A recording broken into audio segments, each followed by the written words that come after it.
Hi friends, ఈరోజు నేను ఈ వీడియోలో బ్యాక్ సైడ్ హ్యాంగింగ్స్ ఎలా కట్ చేయాలి, ఎలా స్టిచ్ చేయాలి అనేది మీతో షేర్ చేసుకుంటాను. నేను ఈ హ్యాంగింగ్స్ కోసం 8 పీసెస్ తీసుకున్నానండి. 8 పీసెస్ అంటే 4 సైడ్స్ కూడా నేను 4 ఇంచెస్ తీసుకున్నా. మీరు వీడియోలో చూస్తే మీకు క్లారిటీగా అర్థమవుతుంది. నేను ఒక్కొక్క పీసు 4 ఇంచెస్ తీసుకున్నా, అంటే 4 సైడ్స్ 4 ఇంచెస్, మొత్తం 8 పీసెస్ తీసుకున్నా. 8 పీసెస్ కూడా 4 ఇంచెసే ఉన్నాయి, అంటే నేనేమి ఇంచు తగ్గించలేదు, సేమ్ తీసుకున్నా. మొత్తం నాకు సేమ్ కావాల్సి వచ్చి సేమ్ తీసుకున్నాను. ఇప్పుడు 8 పీసెస్ ఉన్నాయి చూసారా, ఆ 8 పీసెస్ని నేను హ్యాంగింగ్స్ కోసం నేను బ్లౌజ్ హ్యాంగింగ్స్ చాలా చేయాలండి. నేను అందుకే అన్ని కట్ చేశాను. మామూలుగా అయితే బ్లౌజ్కి 2 సరిపోతాయి, కానీ నేను ఎక్కువ కట్ చేశాను. ఒకసారి మీరు వీడియోలో చూస్తే ఎలా కట్ చేశాను చూసారు కదా, సేమ్ ఎట్లా స్టిచ్ చేశానో కూడా మీరు అబ్జర్వ్ చేస్తే మీకు కనిపిస్తుంది. ఫస్ట్ ఒక ఫోల్డ్ చేశాను, తర్వాత నెక్స్ట్ ఇంకోసారి ఫోల్డ్ చేసి ఆ ఎడ్జెస్కి వచ్చేటప్పుడు మెల్లగా స్టిచ్ చేశాను. ఆ స్టిచ్ అనేది కొంచెం అంటే 2 స్టిచ్చెస్ డబుల్ వేసుకున్నా పర్లేదు, నేను సింగిల్ వేసుకున్నా. అంటే నా క్లాత్ వచ్చేపాటికి కొంచెం పట్టులాగా ఉండేపాటికి ఆ దారాలన్నీ బయటకు వచ్చేస్తున్నాయి. అందుకే ఇట్లాంటి క్లాత్ అయితే మీరు కన్ఫామ్గా 2 స్టిచ్చెస్ వేసుకోండి. నేనైతే చాలా ఇబ్బంది పడిపోయాను ఈ క్లాత్తో, అంటే దారాలు బయటకు వచ్చేస్తుంటే అది కట్ చేసుకోవడానికి నాకు టైం సరిపోయింది. చూసారు కదా, లాస్ట్లో మీకు సన్నగా స్టిచ్ చేసుకోండి. సేమ్ లాస్ట్ 4 ఇంచెస్ మాత్రం కన్ఫామ్గా తీసుకోండి, ఎందుకంటే మళ్ళీ ఒకటి ఒకలాగా ఒకటి ఇంకోలాగా వస్తుంది.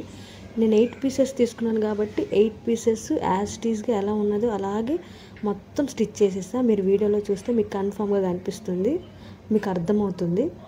ఇప్పుడు దాంట్లో ఒకదాన్ని నేను ఎలా హ్యాంగింగ్లా క్రియేట్ చేశాను అనేది మీకు ఒకటి చూపిస్తాను, చూడండి. దానికోసం నేను ఒక నీడిల్ తీసుకున్నాను.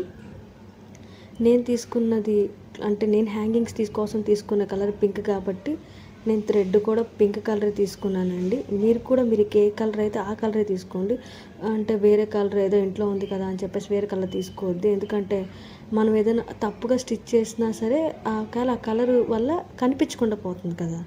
అందుకే నేను సజెస్ట్ చేసేది ఏంటంటే ఏ కలర్ హ్యాంగింగ్కి ఆ కలర్ థ్రెడ్ యూస్ చేస్తేనే లుక్ బాగుంటుంది. సో నేను కూడా అలాగే పింక్ కలర్ తీసుకున్నాను. తీసుకొని ఒక పేట మాత్రమే వేశాను థ్రెడ్. చూసారా, వీడియోలో చూపిస్తున్నాను కదా, అలా ఒక పేట వరకే థ్రెడ్ వేసి అడ్జస్ట్లోకి వచ్చేపాటికి కొంచెం చిన్న ముడి, గట్టిగా ముడి వేసాను, అంటే ఊడకూడదు. నాకైతే ఒకసారి ఊడిపోయింది, నేను మళ్ళీ వేసా. చూడండి, అడ్జస్ట్లో చిన్నగా, అంటే కనిపించినట్టుగా అడ్జస్ట్లో ఒక ముడి వేయండి, అంటే మరీ పెద్దగా వేసేయకండి, ఎందుకంటే కనిపించకూడదు కదా మనకి. అందుకే అలా స్టిచ్ చేసేటప్పుడు అదే ముడి వేయండి. వేసిన తర్వాత ఇప్పుడు మన హ్యాంగింగ్ కోసం నేను అడ్జస్ట్లో చివర స్టిచ్ చేశాను చెప్పా కదా, ఆ స్టిచ్ చేసిన దాన్ని చిన్నగా అలా ప్లీట్స్ పెట్టేయండి. అలా ప్లీట్స్ పెట్టి ఆ నీడిల్ చూసారు కదా నేను ఎలా పెట్టాను, ఒకసారి చిన్నగా కుచ్చుగా పెట్టి ఆ మిడిల్లో థ్రెడ్ పెట్టండి. అంటే డోరీస్ ఉంటాయి కదా, నేనైతే ఫ్యాన్సీ డోరీ యూజ్ చేస్తున్నా, మీరు స్టిచ్ చేసుకుంటే ఓకే. అలా స్టిచ్ చేసిన మిడిల్లో పెట్టి ఆ థ్రెడ్ కనిపించకుండా ఆ కుచ్చు పెట్టాలి. చూసారు కదా, ఆ థ్రెడ్ అసలు కనిపించకుండా ఆ కుచ్చు పెట్టి చూసుకోవాలి ముందు అసలు అది క్లియర్గా ఉందా లేదా. నేను చూసారు కదా వేళ్లతో నేను అంటున్నాను నీట్గా, అలా అనేసి అంటే సరి చేస్తున్నా.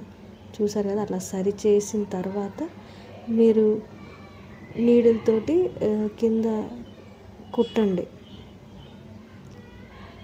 థ్రెడ్స్ కనిపించకుండా మీకు కూడా నాలాగా థ్రెడ్స్ అలా వచ్చేస్తే కనుక కట్ చేయండి, అసలు చాలా మళ్ళీ నీట్గా కనిపించదు.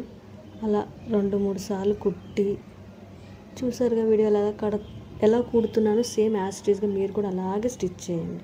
అదే నీడిల్తో కుట్టండి. ఇది నా ఫస్ట్ వీడియో, అందుకే ఇంత ఇదిగా ఉంది. సేమ్ యాజ్ ఇట్ ఈస్గా అట్లాగే మీరు స్టిచ్ అదే నీడిల్తో కుట్టేయండి. కుట్టిన తర్వాత లాస్ట్లో కొంచెం కట్ చేసేయండి, కనిపించకుండా. కొంచెం ఉంచినా పర్లేదు, కానీ ఎక్కువ ఉంచొద్దు, ఓకేనా. ఎక్స్ట్రా ఏమైనా దారాలు కానీ ఏమైనా ఉంటే కనుక అవి కూడా చక్కగా కట్ చేసేయండి. ఇప్పుడు కట్ చేసేసారు కదా, చూసారా మన హ్యాంగింగ్ రెడీ అయిపోయింది. Thanks for watching, bye.